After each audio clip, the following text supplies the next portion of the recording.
Hello, my name is Reverend Dr. May Elise Cannon. Today is Friday, the 31st of October. Today is day 756. 756 days since October 7th of 2023. A verse that was shared with me not too long ago by a friend who was praying this over me and my family, and as am I. And I'm praying this also for us. It's from Ephesians chapter 6. And one of the things it says, keep praying for the Lord's people. And I'm committed to doing so, to not giving up in hope, in prayer, and in action. Ephesians 6 talks about the armor of God, and it says this: finally, be strong in the Lord and in his mighty power. Put on the full armor of God, so that you can take your stand against the devil's schemes. For our struggle is not against flesh and blood, but it's against rulers, against the authorities, against the powers of this dark world, and against the spiritual forces of evil in the heavenly realms. Therefore, put on the full armor of God, so that when the day of evil comes, you may be able to stand your ground. And after you've done everything, to stand. Stand firm then, with the belt of truth buckled about your waist, with the breastplate of righteousness in place, with your feet fitted with the readiness that comes from the gospel of peace. In addition to all of this, take up the shield of faith, which you can extinguish all of the flaming arrows of the evil one. Take the helmet of salvation and the sword of the Spirit, which is the word of God, and pray in the Spirit on all occasions with all kinds of prayers and requests. With this in mind, be alert and always keep praying for all of the Lord's people. May the Lord hear our prayer. The Israeli military said yesterday that it conducted a targeted strike in the area of Beit Lahia. This is in North Gaza. They added it was targeting a site where weapons were stored. The strikes killed at least 2 people, according to the Al-Shifa hospital.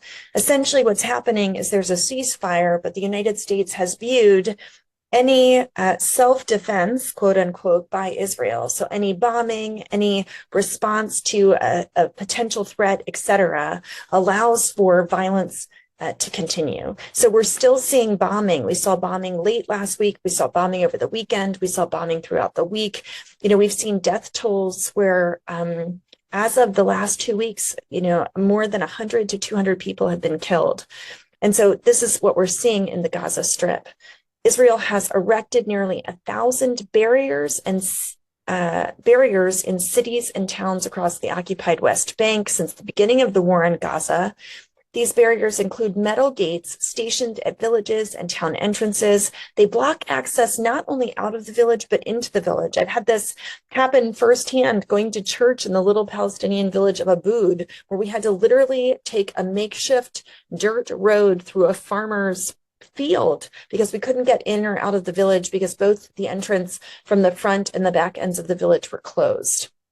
Often the Israeli military will station themselves at these entrances. The UN documented the installation of 18 gates in the West Bank just at the beginning of this September. Israel says the gates are to manage and to monitor. Israel also released a 15-minute drone video on Tuesday, allegedly showing Hamas members staging the discovery of a deceased Israeli hostage. This was that subterfuge I was talking about that happened on Monday. The New York Times confirmed the video was filmed in the Tufa neighborhood of Gaza City. Satellite imagery confirmed that dirt was moved from that area between Monday and Tuesday. It's unclear why the bag with the body inside was reburied and unearthed, as shown in the video. It's also unclear how that was explained to the Red Cross representatives. Now, Israel has demanded of the corporations Google and Amazon that they must include a, quote, winking mechanism, end quote, in their 2021 Project Nimbus contracts.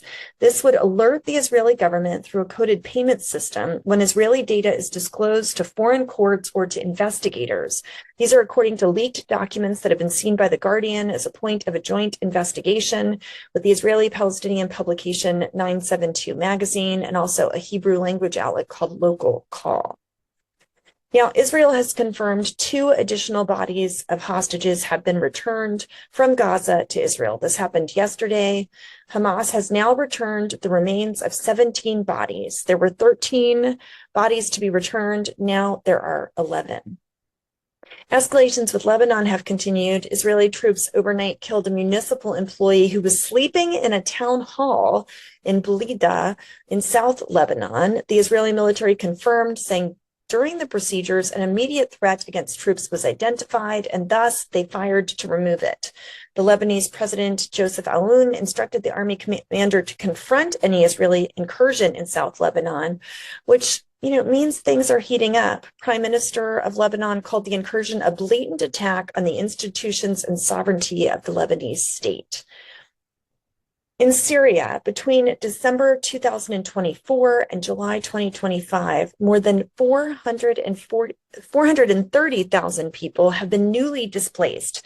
The biggest displacements were in that area in South Syria, the Suwaida province. This is where sectarian violence broke out in the summer. Decades-old property disputes and the Israeli occupation of land in the south of Syria have also led to the displacement of people. Moving on to the United States, U.S. officials intend to present a plan for the international force in Gaza sometime in the next few weeks. If we don't have any reliable security and governance in Gaza that the Israelis agree to, we will get stuck in a situation where Israel is attacking all the time, said one of the sources. They told Axios this. Another source said that the Israelis are nervous and skeptical because they're not in control and they don't hold the cards anymore. A key issue has to do with the participation of the Turkish political force. We've talked about this before. The Turks were very helpful in getting the Gaza deal, and Netanyahu's bashing of Turkey has been counterproductive. So said a U.S. official. The U.S. notified Hamas they have 24 hours to evacuate their fighters from areas around Gaza under Israeli control to the western side of the Yellow Line. This is through a proposal that was conveyed to Hamas by Egypt and Qatar. U.S. and Israeli officials have reported on this. The proposal intended to stabilize the ceasefire to clear Israeli-controlled areas of Hamas fighters. A U.S. official said that once 24-hour window has lapsed and Israel would be able to engage Hamas targets that are east of the Yellow Line, a senior IDF officer said that no one has crossed over as of yesterday evening, saying the Israeli military is working on a thorough and systematic clearing of those areas. A classified report by the U.S. State Department's Office of Inspector General found that the Israeli military units committed, quote, many hundreds, end quote, of potential violations of human rights law, specifically U.S. human rights law in Gaza. This will take multiple years to review. The officials said that it's doubtful the Israeli army will be held accountable given the large backlog of incidents and the nature of the review process. So justice is still abated, would be my summary of that news update. And yet we hold on to hope. We hold on to hope that peace is possible, even when we don't see it on the horizon. So remember the verses I shared with you from Ephesians chapter 6, talking about the armor of God, that we might pray in the Spirit on all occasions, with all kinds of prayers and requests, with this being in mind, keeping alert and praying always for all of the Lord's people. May it be so in the name of Christ. Amen.